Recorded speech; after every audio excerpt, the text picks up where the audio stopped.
Crise au sein de l'UDH-UKI, certains élus locaux et nationaux contestent l'élection de Joseph Badiabio, élu à la tête du parti à l'issue du congrès du 20 décembre dernier. Il qualifie ce congrès de frauduleux et exige la tenue d'un congrès inclusif. Ce feuilleton politique dure depuis le mois de juillet 2023. Une seule question, est-ce que le parti de Guy Parfait Kolela parviendra-t-il à surmonter cette crise et à continuer sa marche politique?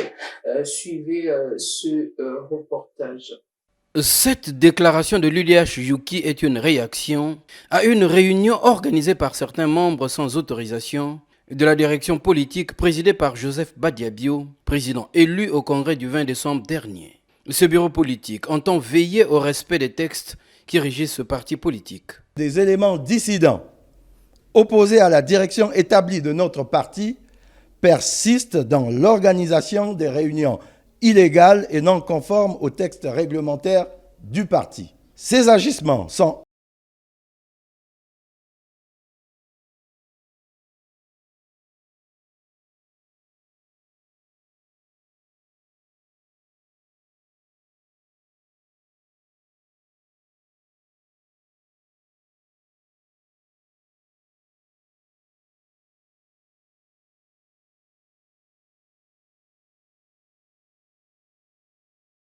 du siège du parti est proscrite.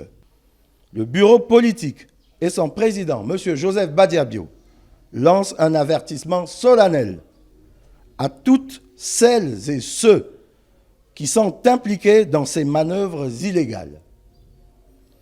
Des mesures sévères pouvant aller jusqu'à la radiation seront prises à leur encontre. Après une longue période de turbulence et d'inactivité, depuis la disparition de son président fondateur Guy Parfait Kolela, l'heure devait être à l'unité et la cohésion, a précisé le porte-parole du président élu de l'UDH-UKI. Voilà, alors Sylvain Massingo, d'abord votre réaction par rapport au reportage que nous venons de suivre avant de vous poser la question. Pourquoi aujourd'hui, dans un premier temps, au mois de juillet, il y a eu un congrès avorté, il n'est pas allé à son terme, et le 20 décembre dernier, un congrès dont le choix a été porté sur Joseph Badiabio, président national aujourd'hui de l'UDH-UKI. Mais pourquoi les dissensions? Pourquoi vous contestez l'élection de Joseph Badiabio? Merci, madame. Vous dites l'UDH-UKI a tenu un congrès. L'UDH-UKI n'a pas encore tenu de congrès. L'UDH-UKI n'a pas encore tenu de congrès. Pourquoi? Alors, que s'est-il passé le 20 dernier? Oui. Simplement. Il y a le congrès qui était celui du 10, qui devrait se terminer le 11. Le 10, on a nettoyé les textes fondamentaux, et le 11, il fallait élire le président. Et quand on arrive, il y a eu le président du présidium avait un penchant sur un candidat qui est Badiabio. Enfin, il a dit, il y avait 9 candidats qui s'étaient prononcés. Nous voici qu'il brandit dans la salle. Il dit, il n'y a que 6 candidats qui sont retenus. Et il y a eu la réaction. L'exclusion de 3 candidats. C'est là qu'est partie la crise. Donc, le congrès n'a pas été arrêté, mais le congrès a été suspendu. Il a été suspendu le 11 juillet. Et dans cette suspension, il y a eu, on suspend le congrès le 11, le 16, c'est déjà des...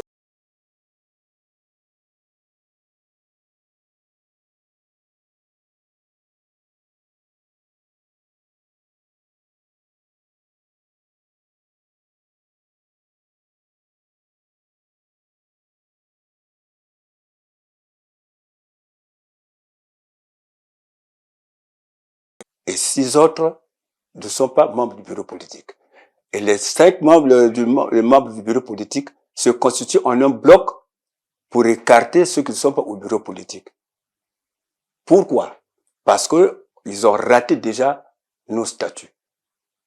Dans nos statuts, jamais on a présenté les candidatures les dossiers des candidatures à l'élection avant le Congrès. Mais ça se présente au Congrès et dans le Congrès. Ils ont commis la maladresse de déjà entrer en campagne avant le Congrès. Et quand ils ont fait campagne, il y a eu un sondage d'opinion. Le sondage d'opinion remettait comme porté favori Toumi, qui n'est pas membre du bureau politique. Ça se montre que ces 5 membres du bureau politique se constituent en bloc pour écarter la candidature de Toumi. Enfin, il n'y a pas eu de congrès par la suite. Et je dis que l'UDH n'a pas tenu de congrès. Pourquoi? Mais que s'est-il passé le 20 décembre dernier? J'en arrive, madame. Donc, quand on s'est retiré en attendant que la reprise des travaux, les 5 membres du bureau politique, sous la houlette du président Ouanou, qui assure l'intérim, ils se sont constitués pour convoquer un congrès parallèle. Un congrès parallèle en écartant, en épurant les congressistes qui n'étaient pas en faveur de leur option. Donc, sur 748 congressistes qui avaient commencé le congrès, ils en ont épuré 174. Et les 6 se sont constitués pour tenir un autre congrès. Et la date du 20 est arrivée. Ça nous est arrivé à l'oreille. Non, les 6, donc Badiabio, Moussodia, Bassindi, Kila, les 6 membres du bureau politique vont tenir leur congrès le 20. Je me suis dit, il faudrait que je m'oppose à cela. Donc, avec des frères, le coordinateur du Kouilou et du Poul, j'ai écrit au préfet pour m'opposer à ce congrès-là. À la tenue de ce congrès. Voilà ma signature. J'ai écrit au préfet le 10 et j'ai écrit au ministre de l'Intérieur le même jour. Voici les accusés de réception. Quand ils ont reçu ces correspondances, j'ai été appelé par le préfet de Brazzaville. Ça devait être le 12 ou le 13. Et j'ai été reçu par son directeur de cabinet parce que lui, il était pris. Et j'ai expliqué, j'ai apporté le pourquoi ce congrès ne pouvait pas se tenir. Parce qu'au fait, si le congrès était suspendu, ils étaient en mesure de convoquer un autre congrès. Mais le congrès avait été suspendu.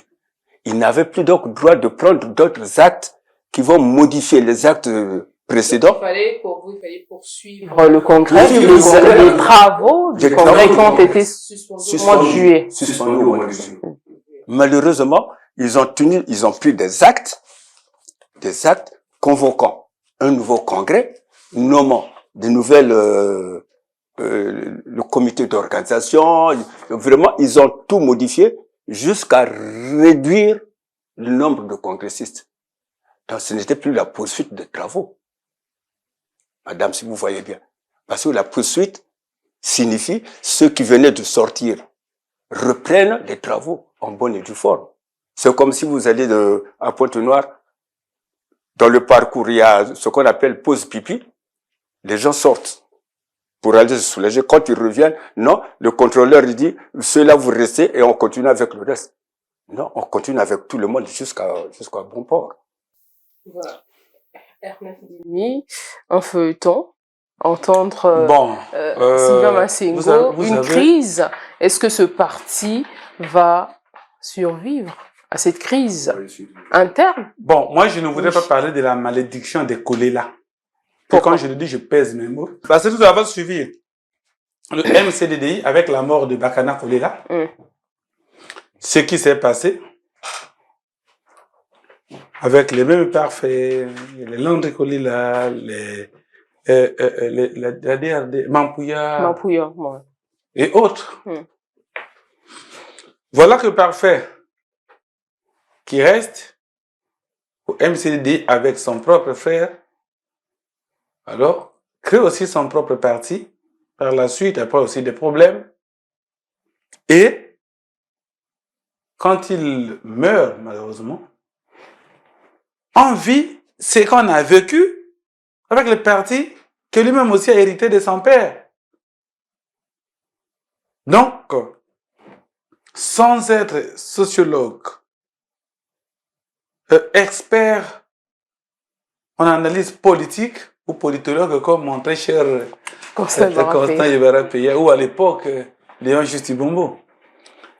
Alors, je crois que si on était dans des sociétés où les gens croient trop en des situations surnaturelles ou ésotériques, on allait parler qu'il y a un mauvais esprit qui s'agite dans ces milieux du point de vue des formations politiques. Parce qu'on ne peut pas comprendre que quand on dit tel père, tel fils, c'est dans le bon sens.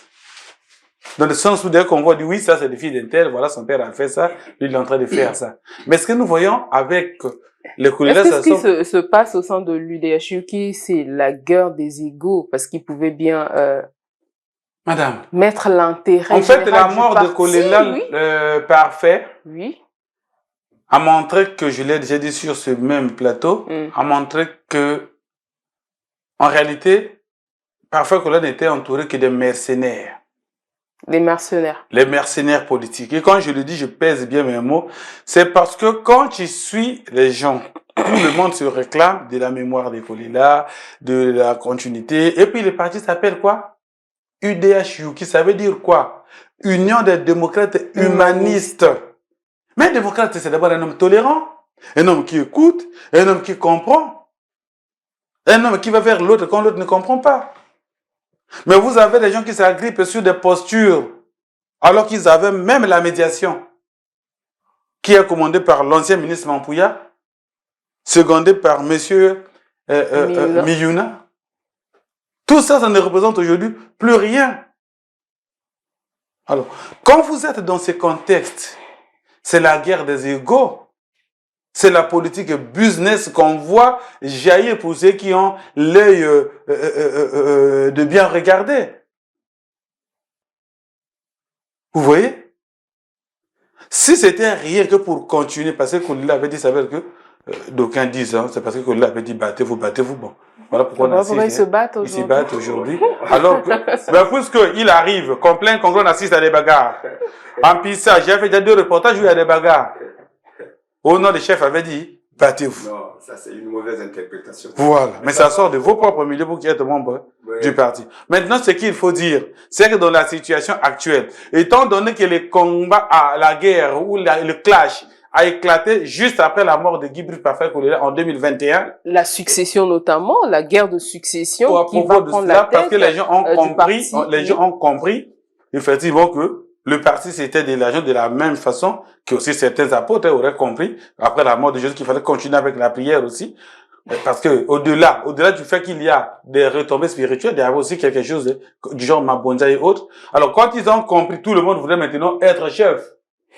Chacun qui prend ses actes de manière unilatérale, alors qu'il y avait des instances. Ça, c'est au début du combat. Oui. C'est quand on va nous prendre des mesures pour lesquelles il n'a pas la décision. Lui-même, aujourd'hui, il a été déchu du parti de ses fonctions. C'est tout ça. C'est-à-dire, tant que les gens ne mettent pas de trahison, tant que les gens ne mettent pas de l'eau. Où va aller cette crise? Parce que les deux camps aujourd'hui, les deux camps maintiennent leur position. Aujourd'hui, vous avez bien que vous jugez que le congrès n'était pas inclusif, il y a un président qui est là. Aujourd'hui, à combien de UDH-UK? Je venais de vous dire que l'UDH-UK n'a pas encore tenu de congrès. L'UDH-UK n'a pas encore tenu de congrès. Pourquoi? Le 20, quand j'avais commencé par, j'ai écrit au ministre, j'ai écrit au préfet, et le ministre a convoqué le ministre de l'Intérieur. Pour l'élection de Joseph Badia-Bio. J'en arrive. Effectivement, j'en arrive. Oui, allez-y. Un peu de patience. Le ministre de l'Intérieur a convoqué tous les membres du bureau politique, le facilitateur, pour leur dire, le 20, ce fait-là, pour leur dire, il fait 11 heures, le ministre leur dit, tout votre bagage, je n'en veux plus. Retrouvez-vous tous. Vous n'écartez personne. Si les 9... à l'interne, régler les problèmes en interne. En fait, elle a fait les familles linge sales en famille. Ouais. Retrouvez-vous. Je n'ai pas à me gérer dans vos problèmes. Vous avez vos statuts. Mais n'excluez personne. S'il y a 9 candidats, vous les prenez et les 748 congressistes se retrouvent en suivant vos textes pour tenir le congrès. Il fait 11 heures, le 20. Il fait 11 heures. Il sort de la salle. Il fait 12 heures. Le président Ouanou vient au palais de congrès parce qu'il y avait des congressistes qui étaient déjà là. Il leur dit, bon, le congrès est annulé, mais pour vos modalités de retour, rendez-vous en Pisa. Le siège du parti. Au siège du parti. Je dis, mais le 20. Il fait déjà 12 heures, 13 heures. Les congressistes se retrouvent en Pisa. Donc, en attente de leur modalité de retour. Frais de retour. De retour. Mais maintenant, vers... L'argent et tout, quoi. Tout. Oui. Vers 16 heures, c'est Badiabio qui revient pour dire, retournez, repartez au palais de congrès. On nous a donné l'autorisation de tenir le congrès. Vous voyez un peu? Le ministre, à 11 heures dit, il annule le congrès. Retrouvez-vous pour un congrès. Parce qu'il fallait d'abord vous concerter. Oui, concerter à l'interne. Sous la consensus. Ouais, sous l'assistance de la facilitation. Oui. Et à 16 heures, c'est Badiabio qui revient pour dire, allez au palais, retournez au palais de congrès. On nous a autorisé la tenue du congrès. Qui allons nous obéir? Au ministre ou à celui qui a quelque part? Pour vous, qu'est-ce qui s'est passé? Mais pour nous, qu'est-ce qui s'est passé? Badiabio seul peut savoir qui lui a donné l'autorisation de lui tenir un congrès. Mais nous nous fions à ce que le ministre a dit. Retrouvez-vous sous l'auspice, sous l'assistance de la médiation et continuer la poursuite des travaux du congrès. Et donc, quand Badiabio arrive là-bas, il tient son congrès qui part de 16 heures à 2 heures du matin. Et là-dedans, parce que le premier jour, le 10, nous avons parce qu'au congrès, on importe à l'élection que le président du parti. Et le 10, il voulait à cette même occasion, qu'on puisse aussi élire le président du conseil consultatif. On a dit non, dans le congrès, on ne porte l'élection que sur le président du parti. Donc le 10, on avait enlevé ça. Les 3 vice-présidents, le 10, on avait enlevé. Mais lui, quand il tient son congrès, il va élire le président du conseil consultatif national. C'est déjà donc hors statut du parti. Et quand il tient son congrès, il est seul. Quelque part, on dit, non, ils étaient, les 6 candidats étaient là, les autres étaient déclarés absents. Mais on a vu dans cette salle-là, vers les 16h, 18h, les 3 autres ou les 4 autres ont dit non, c'est pas un congrès valable. Les Moussoudia et tout sont montés au congrès là pour dire, nous ne voulons pas de ce congrès.